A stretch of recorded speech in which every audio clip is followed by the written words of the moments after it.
2023 was yet another year of international crises. Wars, coups, and territorial tensions dominated headlines. This week, Power and Politics is digging into 5 geopolitical flashpoints to watch in 2024. Our coverage will span 4 continents, 2 wars, and a pivotal election that could define the international order for the next 4 years. Yesterday, we discussed the situation in the Middle East. Today, we zero in on India. The world's most populous country boasts the fastest growing economy in the G20. Among many Western democracies, New Delhi is seen as one of the most important economic partners in Asia and is viewed as an important emerging security partner to counter China. But the government of India faced bombshell allegations from both the U.S. and Canada in 2023. An unnamed agent of the Indian government stands accused of orchestrating assassination plots against both Canadian and American citizens. And at least one Canadian, Sikh separatist Hardeep Singh Nijjar, was allegedly gunned down by assassins in Surrey, BC last year. The Indian government denies any involvement and has now launched an investigation. Roland Paris is the director of the University of Ottawa's Graduate School of Public and International Affairs. He previously served as a foreign policy advisor to Prime Minister Justin Trudeau. Jeff Nankivell is president and CEO of the Asia Pacific Foundation of Canada. Previously, he served for 33 years in Canada's Foreign Service. Gentlemen, thank you so much for joining me. We appreciate it. Thank you. Well, Jeff, set the stage for us. How would you describe the current state of relations between Canada and India? Well, there's a bit of what I would call stasis at the moment. So we had a major diplomatic crisis in the fall, beginning with Prime Minister Trudeau's stunning announcement in the House of Commons on September 18th that the government was in possession of information suggesting Indian government involvement in the murder of a Canadian on Canadian soil. And then we had a rapid tit-for-tat exchange of diplomatic expulsions, and India taking measures, including suspending visa services for people to travel from Canada to India, which were subsequently restored. But we have now on the diplomatic level, that's where things stand. 41 Canadian diplomats and their dependents were withdrawn from India, and they have not gone back yet. But the visa service has been restored for visitors from Canada to India, and the trade and investment ties are so far appearing to hold up pretty well. Major Canadian institutional investors continue to make investments in India.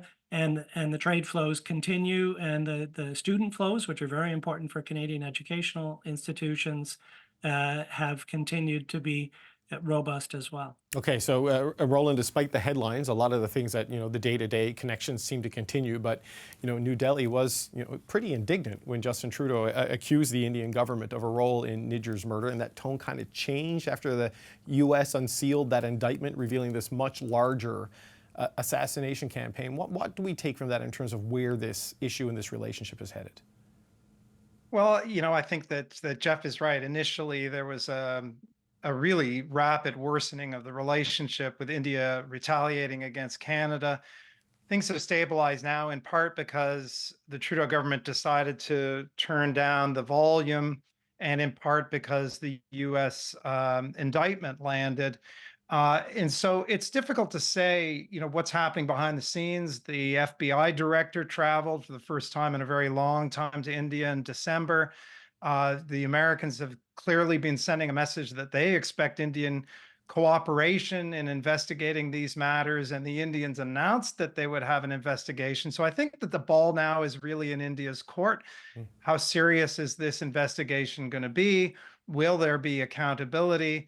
And yes, as Jeff says, the relationship is kind of stabilized and it's continuing, but the prospects for advancing cooperation across a range of issues, including trade talks, are probably limited until there's some kind of resolution of this issue. So, Jeff, how do you manage this, right? Yeah. You've got 2 G7 countries, 2 NATO allies, accusing India of essentially engaging in assassinations on foreign soil, and both countries counting on India as a core part of their Indo-Pacific strategies as a counterweight to China. So how do you thread that needle with all of this tension over what's happened?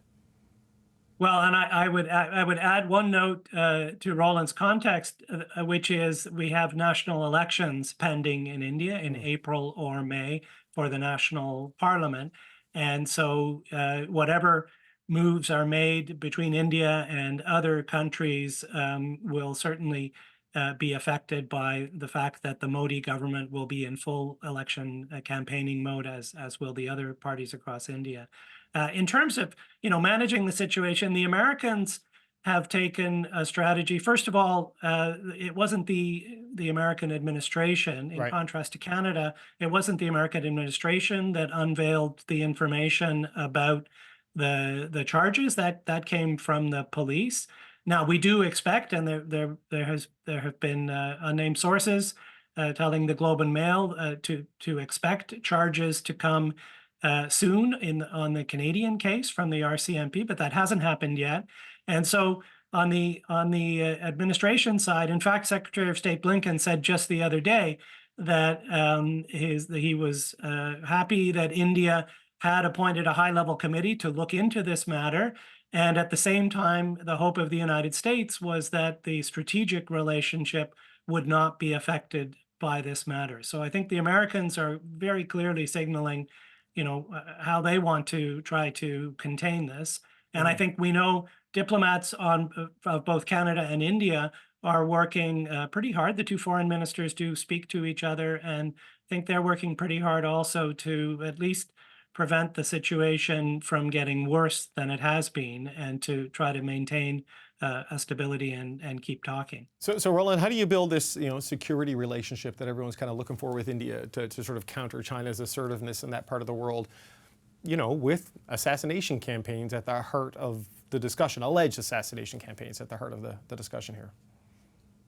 Yeah, so clearly there's like a lot of complicated relationships. There's things pushing in different directions, kind of a foot on the gas pedal in terms of the strategic cooperation with India, and a foot on the brake because of these most recent incidents. And for the United States, for sure, these strategic considerations are enormous. But for the United States too, this what India is alleged to have done. I mean, this is serious business. The allegation is that there was a plan for a series of assassinations in North America. Joe Biden did decline an invitation to go to the India to be the kind of special guest at the India's Republic Day celebration later in January. So, I think that this is a situation where the United States and India both have a very strong interest in trying to manage through this. As Jeff says, India's elections coming up, and the allegations that India was involved in an extraterritorial, extrajudicial assassination have not played badly for Modi at home politically. So I don't see him making any big concessions before this election goes ahead. For Canada, it's more of an economic play than a security strategic play. And even if this situation were resolved immediately, India, it's not like there will be a magic wand and India will be Canada's closest trading partner. It is and always has been a difficult place to do business. But that having been said, we should be expanding trade with India once this situation is resolved. But Jeff, it speaks to just how important India is, that they're kind of willing to move past, not move past, but you know what I mean, almost accept that this assassination happened, and not like completely trying to maintain diplomatic relations, maintain trade relations, maintain the security relations because of the challenges presented by China.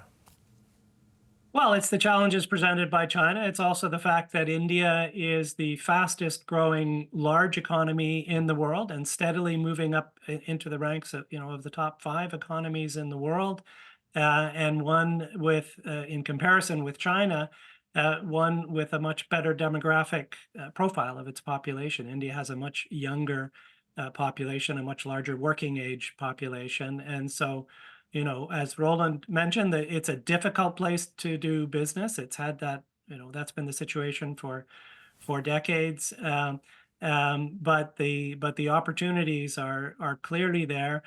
Canada, I think, will continue to see the relationship primarily through an economic lens and a people-to-people lens, for the simple fact that we are not, a major strategic player in the Indian Ocean or in South Asia in the way that the United States is. So I think it needs to be seen not only as something in contrast to China or in light of China in Asia.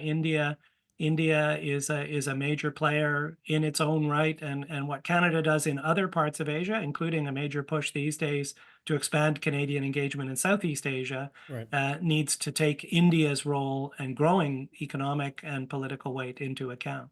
Roland, just as a last point here, Jeff mentioned that Narendra Modi is going to face national elections, either April, March, later in the winter or spring. What are you watching for, in the next little while to give us a sense of where this relationship is going to go in the near term?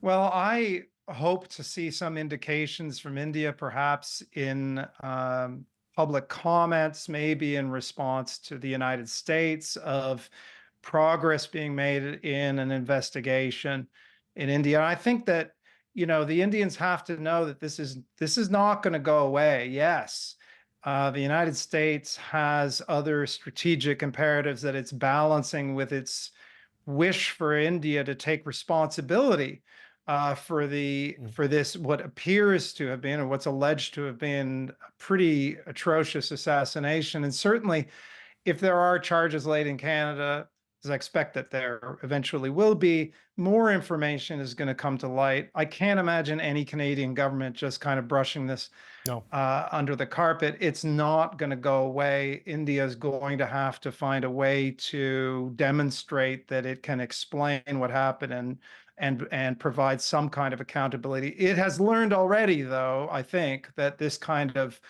action, assuming that it did so, can have very serious consequences. So let's hope that that's the lesson that gets taken.